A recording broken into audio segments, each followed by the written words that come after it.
দুর্গাপুজো প্রায় বলতে গেলে কড়া নাড়া কিন্তু শুরু করে দিয়েছে আমাদের দরজায়।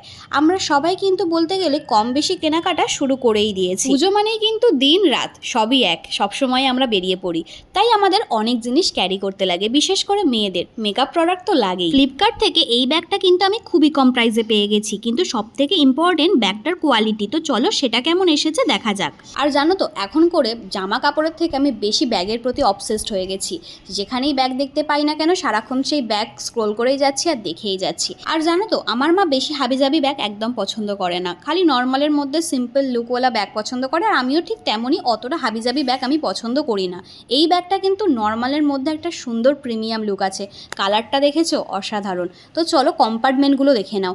এখানে কিন্তু 3টে কম্পার্টমেন্ট আছে। আমরা পুজোর সময় কিন্তু বিভিন্ন জিনিস ক্যারি করি, তো তার মধ্যে থেকে এই ব্যাগটা কিন্তু খুবই কাজে লাগবে আমাদের। আর জানো তো, এই ব্যাগটা রিসিভ করার আগে আমি খুবই ভয়ে ছিলাম। আনপ্যাকেজিং করার সময়ও কিন্তু খুবই ভয় লাগছিল যে এই না খারাপ বেরিয়ে যায়, কারণ রিসেন্টলি মিশো থেকে কিন্তু আমি খুবই বাজে এক্সপিরিয়েন্স পেয়েছি। তো তার কারণে আমার অনেকটাই ভয় লাগছিল, কিন্তু ব্যাগটার কোয়ালিটি দেখে আমার সব ভয় কেটে গিয়েছিল। ব্যাগটা যেমন ছিল মজবুত, তেমন জিপলকগুলোও ছিল কিন্তু খুবই স্মুথ। সবকিছু মিলিয়ে কিন্তু ব্যাগটা একটু। আর জানো তো, ব্যাগটার কালারটা সামনে থেকে আরও সুন্দর লাগছিল। আচ্ছা, এরকম কালেকশন কি তোমরা আরও দেখতে চাও? তাহলে অবশ্যই গিয়ে চ্যানেলটাকে ফলো করে নাও, আর অবশ্যই কমেন্ট করো তোমাদের এই ব্যাগটা কেমন লাগে। লিংক লাগলে তাড়াতাড়ি কমেন্ট করো। দেখা হচ্ছে নেক্সট ভিডিওতে। টাটা।